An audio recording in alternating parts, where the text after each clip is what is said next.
You're listening to Florida Capital Conversations, a podcast series brought to you by Holland Knight's Tallahassee office. Each episode of this series will take a look at the many different aspects of state and local government through the lens of our experienced legal professionals. Our hosts, Nate Adams and Mia McCown, have a wide range of Florida governmental experience and offer a seat at the table to everyone who listens to these candid conversations. Welcome to our Florida Capital Conversations podcast series. Today, our subject is HIPAA, and our guests are Shannon Hartsfield and Eddie Williams. My name is Nathan Adams. My co-host is Mia McCown. We are so pleased that you've joined us today to consider another important issue associated with government affecting the business community and our daily lives as Floridians. There are none better than Shannon and Eddie to kick off our discussion on HIPAA. Thank you for joining us today. Thanks, Nate. It's exciting to be here. Nothing more fun than talking about HIPAA. It's a much maligned and misunderstood set of regulations. Should be a fascinating discussion, Nate. All right, well, here's the most important question of the day that we're going to discuss, and that is, how do you spell HIPAA? I'll take that one. Nobody spells it right, and that's the number one way I can tell if you know your HIPAA. If you spell it with one P and two A's, that is the right answer. And the very old joke that I tell a lot is the way you remember it is it stands for Health Industry Paying All Attorneys. So I'm going to clarify what it really stands for. They may actually think that's what it stands for. All right. Eddie can clarify and tell me if I'm wrong. Health Insurance Portability and Accountability Act of 1996. And it's actually more than that because it's actually regulations that have been published in various years. And there have been some amendments to the law through the HITECH Act. The HITECH Act of 2009 was amended in January of 2021. So there is never a dull moment when it comes to keeping up with the regulations. And what are they? They're federal privacy and security regulations dealing with data. Now, HIPAA is much more than that. HIPAA, a lot of what HIPAA is what is in the name, health insurance portability. Before HIPAA was passed in 1996, if you had a pre-existing health condition and you were covered under your employer-sponsored health plan or some insurance product, and you changed jobs, you were in big trouble because coverage for your pre-existing condition was not portable from one plan to another. So HIPAA, I like to think of HIPAA as really the first big step toward healthcare reform in the United States. And it fixed that really big problem that was a huge problem for a lot of people. Well, Shannon, for some people that may not be as familiar with HIPAA, I know it's been the subject, as you just mentioned, a lot of legislation, but why do you think we hear so much about it lately? How does it interact with the businesses we work for and who we are? How does it impact us? Well, HIPAA, it actually really affects us a lot less than people think. I mean, people use the term HIPAA like they do the term Kleenex or something like that. It's just sort of a generic term for something, and they use it generically to mean all sorts of health privacy. But HIPAA is pretty narrow. Eddie, do you want to talk to us a little bit about how narrow HIPAA really is?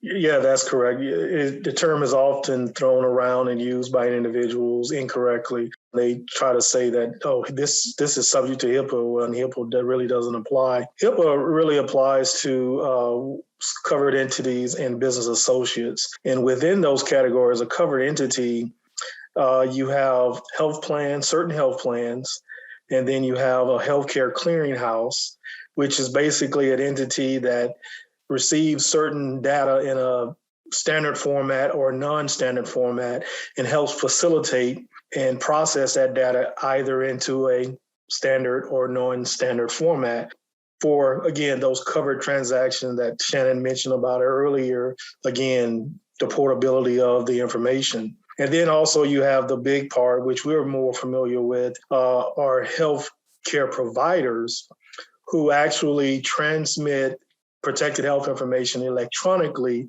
in connection with HIPAA covered transaction.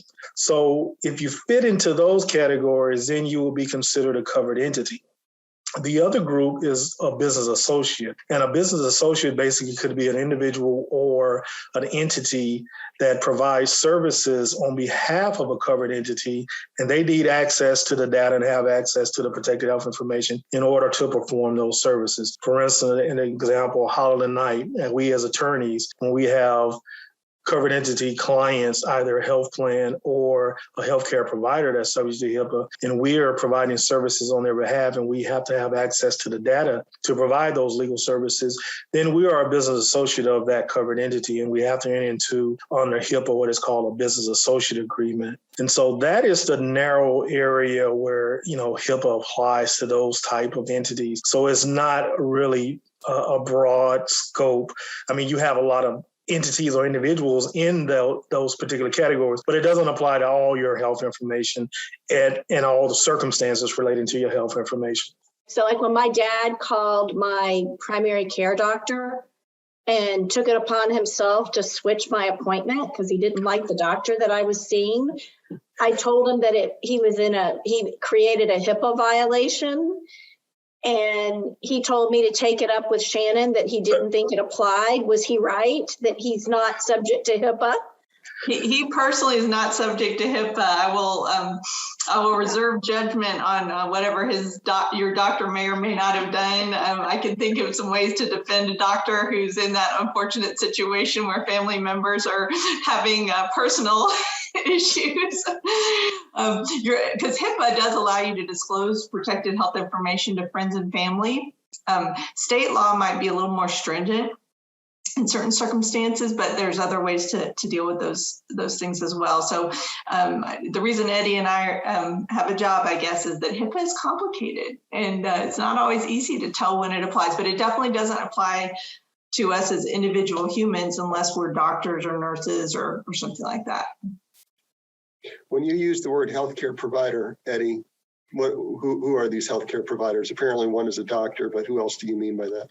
It could be a hospital, a healthcare clinic, nursing home.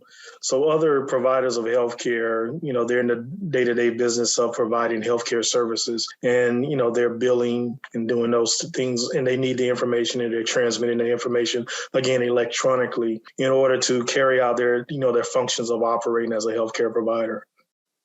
And it can also include things that we don't really think about, like a medical sales rep who needs to go into an operating room. They're selling medical devices on behalf of a manufacturer, and they need to help that doctor in the operating room know which medical device to use. So even if they don't even have any kind of medical license, they're just a sales rep, they could potentially fall under HIPAA's very broad definition of a healthcare provider. And they may not even be subject to HIPAA if they're not transmitting protected health information electronically in connection with claims or other standard transactions. So there's a lot of situations where people can have legitimate access to our health data, but they're not subject to HIPAA at all.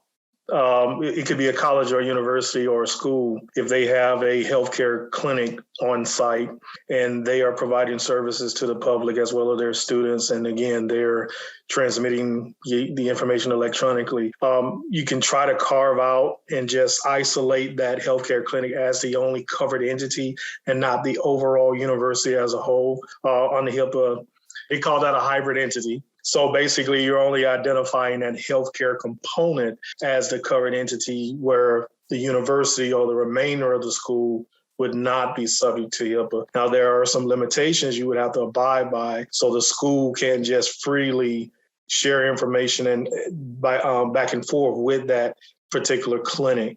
So there are definitely some guidelines and restrictions that they would have to abide by when they establish themselves as a hybrid entity. I think it sounds like one of the hardest parts of HIPAA is trying to figure out if you have to comply with it, like if you're a covered entity or who it applies to. But let's say you get through that rigmarole and you determine that it does apply to you. What do you then have to do? What are your responsibilities? Is there something like a form or something I can just go on the internet and work out? What are my steps? What do I need to do to make sure I'm in compliance? Well, Eddie and I always get calls about that, and they say something like, I need to come into compliance with HIPAA by next Wednesday, okay? It is, and I just tell them it's a job, it's a chore, it's a big job. It's much more than simply checking a box. You have to do a lot of things, including, first of all, figuring out what protected health information you get and where it's stored and how it flows throughout the organization. You have to do an analysis of the potential risks of that data and how you're going to protect it. You have to implement policies and procedures regarding privacy and security. You have to have a privacy official and a security official and maybe a notice of privacy practices, and you have to train your workforce. So there's quite a lot to do to come to compliance with HIPAA, for sure, whether you're a covered entity or somebody that works for a covered entity as a business associate. Yeah, Shannon and I in our past, we've definitely come across different clients who, so here's our HIPAA policies and procedures, and they're like 30 pages. Or there's a small little binder that they've went out and purchased, and it still have the blanks where you're supposed to fill in the details about what exactly your particular policy is for protecting the information or your security measures and things of that nature. And so that's where we look at each other and then we say, okay, we got a lot of work to do to try to get them to understand that it's a more complex than just buying something off the shelf and putting your name on it and say, okay, here are my policies and procedures. Yeah, and in fact, in my experience, if you have a situation in general, whether it's an employment law or other areas of law, where you have a manual that you bought for $19.95 off the internet with a 10% discount, and you put it on you put in your bookcase, but you don't really implement it. Typically, that's actually a worse scenario than had you not ever even attempted to comply, because now you've got a binder that says what you're supposed to be doing, and yet you're really not doing it. Is that true in the HIPAA context as well? That definitely happens more often than we'd like to see. And yeah, there's sometimes they've got 10 pages of policies. And there are certain circumstances where something is better than nothing. If you have a business associate agreement with a third party, it's better to have something in place, even if it doesn't have every single requirement of HIPAA, than to have nothing. But it's definitely complicated to do everything that HIPAA requires, and there's not a lot of auditing with respect to government audits of HIPAA. But where we're seeing HIPAA issues come up more and more are in transactions, where one company wants to buy another, or one company wants a big loan from another company, and that's where they're asking questions about HIPAA compliance and finding that there are problems potentially. What happens if you don't comply? You said there's not a lot of governmental audits. Are there fines, though? I mean, is there a risk? Obviously, based on what you just said, if you're trying to sell your company, it could prevent a sale from going through, or maybe they do a reduction in cost or something of that nature because you're not in compliance and they've got to take the effort to do that. So what are some of the risks if you're not in compliance? Well, under the provisions and regulations, the Office for Civil Rights, which is the arm of the Federal Department of Health and Human Services, which enforces HIPAA, they can impose civil as well as criminal penalties for violations of HIPAA. Now, there are different standards that you would have to adhere to as far as when they impose those penalties, whether something was a knowing violation or whether you corrected it in a 30 days or anything like that, which will weigh into how much a penalty they may be imposed. Previously, there were significant penalties, and that's a relative term. Now they have a little bit more discretion. They're not imposing huge and high $1 million penalties, but they're still significant. There are various penalties for different violations. More recently, the request for access, and you're not timely permitting access to an individual to their information or disclosing that information, at their direction, OCR is imposing penalties for that failure to abide by your policies and the guidelines of providing that access. Then you have a major area where you may have a breach and information has been improperly disclosed in violations of the HIPAA rules. And so you can have significant penalties where you have a lot of individuals' information at stake. And so OCR can come in and they can perform an investigation. And Shannon handles a lot of those responses to those inquiries from OCR and assist clients with those. So I'll let her speak about that. Yeah, I think a lot of the risks with respect to HIPAA aren't so much OCR, but more of the risks if you have a data breach and you're going to have to notify umpteen people that their information was compromised, provide them with credit monitoring. That's where the cost can get up, fairly high, and you could also be subject to class action litigation and things like that for people that feel that they're harmed. But when the Office for Civil Rights comes knocking, they're usually going to always ask for your documented HIPAA risk assessment or risk analysis and your risk mitigation plan, as well as your policies and procedures that were in place at the time of the incident, and your training materials and things like that. And it's kind of sad sometimes when there is nothing to provide and all you can do is beg forgiveness and try to get things in place quickly. And that's where they call Eddie and me and say, we need something in place right now.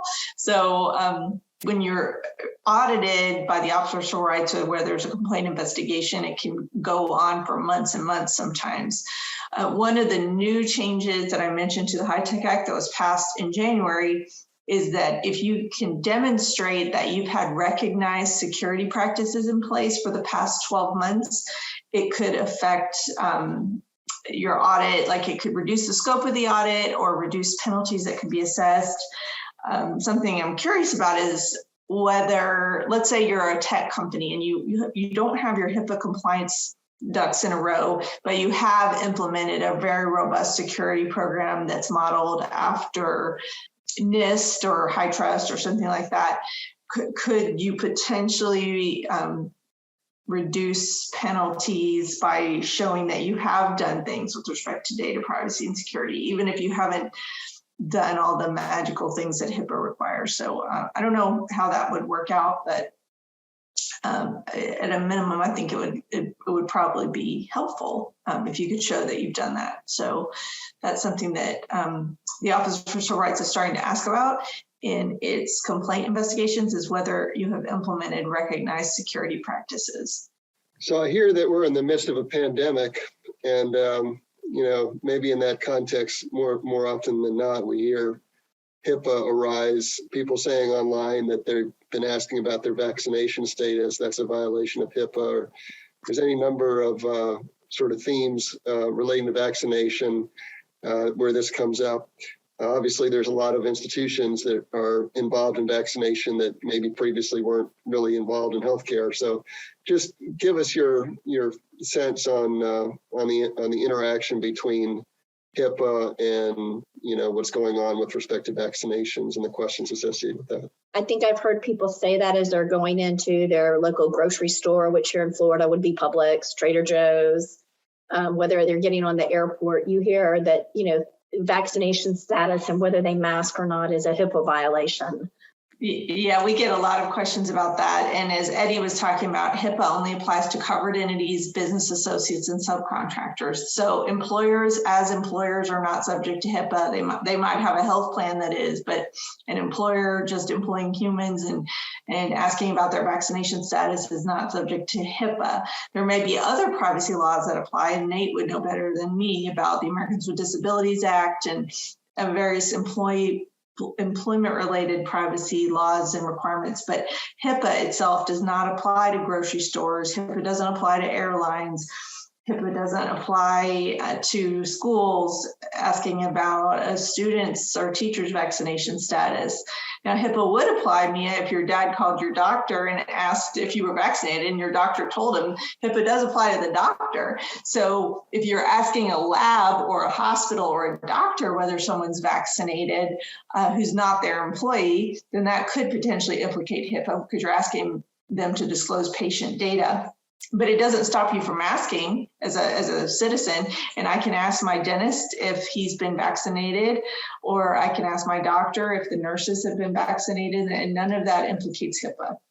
Even if they tell us it doesn't implicate HIPAA because HIPAA doesn't apply to them in their role as employers. They may choose not to disclose for whatever other reasons. but it's not a HIPAA issue. It might be an issue under something else, but it's not HIPAA 9 times out of 10. So in all seriousness, like with the grocery stores or the airlines with their consumers, HIPAA does not apply. Now, to the extent, like you mentioned, Holland Knight, we may have our own health plan. If the airline or grocery store has their own health plan, they may have certain responsibilities under that, but not as it relates to their their customers. Right. And I would just add on the HIPAA side, the Federal Department of Health and Human Services, they recognize in trying to deal with the pandemic, they relax the enforcement rules with respect to certain HIPAA violations because they're more concerned about making sure that physicians and other institutions are trying to do what they can do to help save lives, get the vaccine out.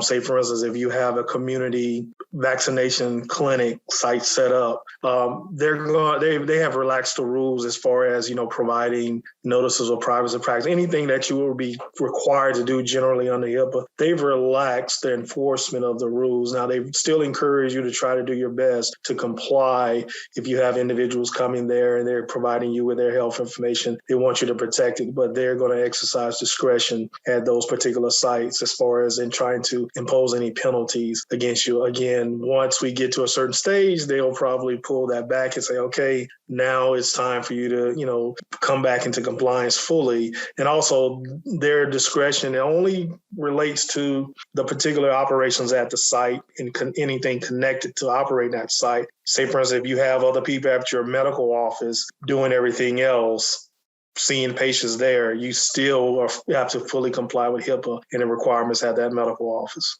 All right. Well, and I appreciate your bringing up the difference between federal and state law. I suspect that sometimes when people use the word HIPAA, they're using it sort of in the sense of any and all confidentiality or, privacy kinds of rules that might apply to healthcare. And it sounds like what you're saying is that, HIPAA is really this specific kind of protection in that area, but you have to look further, potentially at state law, maybe even other federal laws, in order to really gain a sense as to what your responsibilities are with respect to health information. Is that a fair statement? Definitely. And I like to tell people, half the battle is just not doing anything with information that somebody wouldn't expect. And not doing anything that contradicts something you promised about that information. Because even if you're not subject to HIPAA, you might be subject to the Federal Trade Commission requirements to abide by your online terms of use and privacy policy and things like that. So I think a good rule of thumb is don't do anything strange with data. Don't try to sell it or something unless you have permission somehow.